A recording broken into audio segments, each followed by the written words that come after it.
नमस्कार मेरे प्यारे साथियों। हम बात कर रहे थे कक्षा 6 से कक्षा 12 के अंतर्गत राजस्थान अध्ययन पुस्तक के बारे में।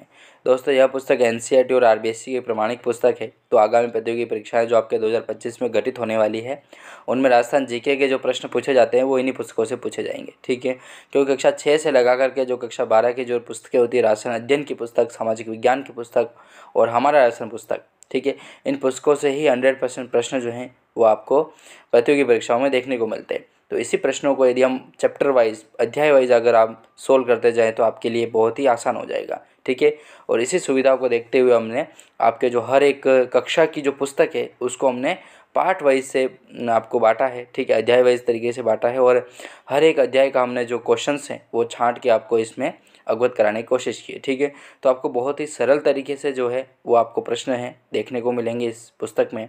ठीक है, हम इसी तरीके से पढ़ाते रहेंगे आपको।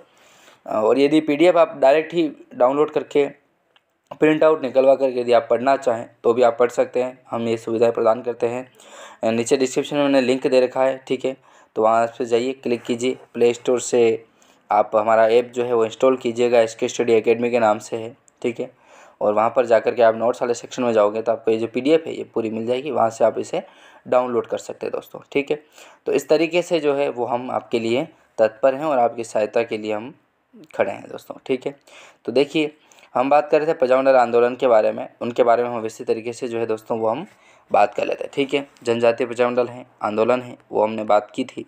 ठीक है, जन जागृति और प्रजामंडल के बारे में बात कर रहे थे, जिनमें से हमने कुछ एक आंदोलन जो प्रजामंडल से संबंधित थे उनके बारे में हमने विस्तृत तरीके से जो है वो बात कर ली थी दोस्तों। ठीक है, तो चलिए क्वेश्चन आता है अपना नेक्स्ट वाला बूंदी प्रजामंडल के बारे में। ठीक है, बूंदी प्रजामंडल के महत्वपूर्ण 2-3 प्रश्न बनते हैं, उनके बारे में बात करेंगे। जो प्रजामंडल आगामी आने वाले हैं उनके बारे में बात करेंगे। यदि आपने इससे पहले जो वीडियो बनाया था यदि नहीं देखा है तो जाइए और उस वीडियो को देखिए, तब जाकर के आपको ये वीडियो भी समझ में आएगा।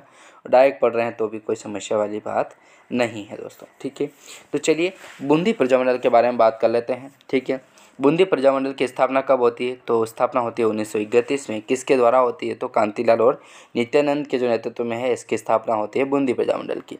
25 मार्च 1948 को राजस्थान संघ में जो है वो इसे शामिल कर दिया जाता है दोस्तों। ठीक है, 1931 की ही बात करें तो 1931 में जयपुर प्रजामंडल की भी स्थापना होती है दोस्तों। ठीक है, बूंदी प्रजामंडल की भी होती है और जयपुर प्रजामंडल की भी होती है दोस्तों। ठीक है, तो दोनों ही संबंधित हैं, तो आप इस डेट को याद रखिएगा। ठीक है, उसमें बजाज के द्वारा की जाती है। पहले 1936 में उसकी पुनः स्थापना होती है दोस्तों। ठीक है, लेकिन पहली स्थापना जो है वो 1931 में ही होती है।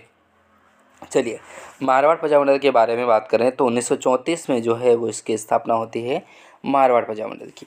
जयनारायण व्यास के द्वारा होती है और प्रथम अध्यक्ष जो है वो भंवरलाल सर्राफ को जो है इसमें बनाया जाता है दोस्तों।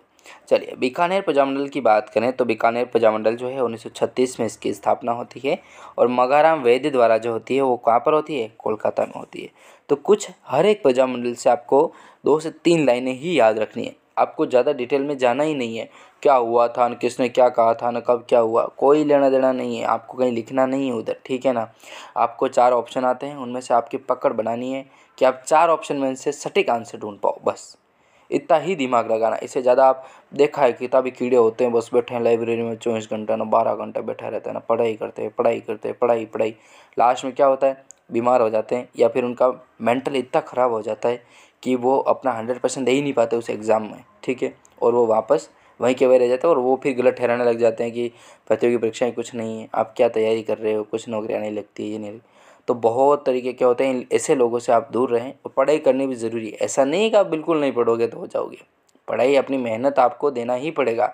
भले आप ये काम करो चाहे आप कुछ भी काम कर लो, 4th ग्रेड से लगा करके आप एकदम टॉप मोस्ट आईएएस लेवल का भी तैयारी करोगे ना तो मेहनत तो आपको करनी ही पड़ेगी। ठीक है, आपको पता ही है कि चपरासी की अभी वैकेंसी आई चतुर्थ श्रेणी की। ठीक है, तो बहुत ही तरीके से यदि आप उसमें भी आप अपना 100% दोगे ना तो वो भी आप निकल जाओगे। ठीक है, क्योंकि सरकारी नौकरी एक अलग ही चीज़ होती है। ठीक है, उसका एक अलग ही लेवल होता है। भले ही आप प्राइवेट में 1 लाख रुपए कमा ले, कोई मायने नहीं रखता है, लेकिन एक सरकारी यदि आप भले चतुर्थ श्रेणी कर्मचारी भी में लग जाओ, कोई दिक्कत नहीं है।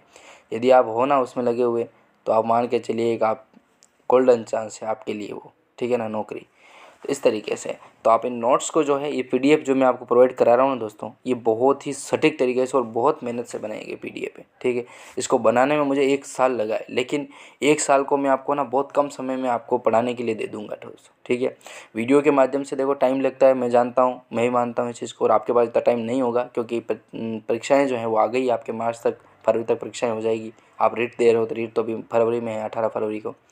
तो आप पीडीएफ डाउनलोड कीजिए, सबसे बढ़िया चीज़ है पीडीएफ डाउनलोड कीजिए और दिन का एकदम शेड्यूल बना लीजिए कि इस कक्षा की जो पुस्तक है और इतने अध्याय इसमें हैं, तो दिन के बांट लीजिए कि 5 अध्याय मेरे को, 3 अध्याय मेरे को जो है वो कंप्लीट करने हैं। क्योंकि अध्याय मैंने ऐसे ही बनाए हैं कि आपको डायरेक्ट क्वेश्चन और answer, question answer, question answer, इस तरीके से जो है वो आप पढ़ पाओगे, ठीक है। सटीक तरीके से नोट्स बनाइए, नहीं तो आप इनका प्रिंट आउट निकलवा लीजिए आराम से, ठीक है। 355 पेज ही है, कोई ज़्यादा है नहीं, लेकिन मेहनत बहुत है दोस्तों, ठीक है। तो फ्री में मिल जाएगी आपको, जाइए आप ऐप डाउनलोड कीजिए और इस पर आपको जो है ये पीडीएफ देखने को मिल जाएगी। चलिए, हम बात कर रहे थे, थोड़े कभी वगैरह भटक जाते हैं दोस्तों, तो माफ़ी चाहूँगा। बीकानेर प्रजामंडल के बारे में बात कर रहे थे। स्थापना होती है 1936 में, ठीक है। मगाराम वेदी द्वारा होती है और कोलकाता में होती है। राज्य के 12 स्थापित होने वाला प्रजामंडल है, ठीक है। राज्य के 12 नहीं, बाहर, ठीक है। राज्य के जो है वो बाहर स्थापित होने वाला प्रजामंडल कौन सा है, तो हो जाएगा बीकानेर प्रजामंडल। बाहर कहाँ पे, तो वो होता है कोलकाता में, ठीक है।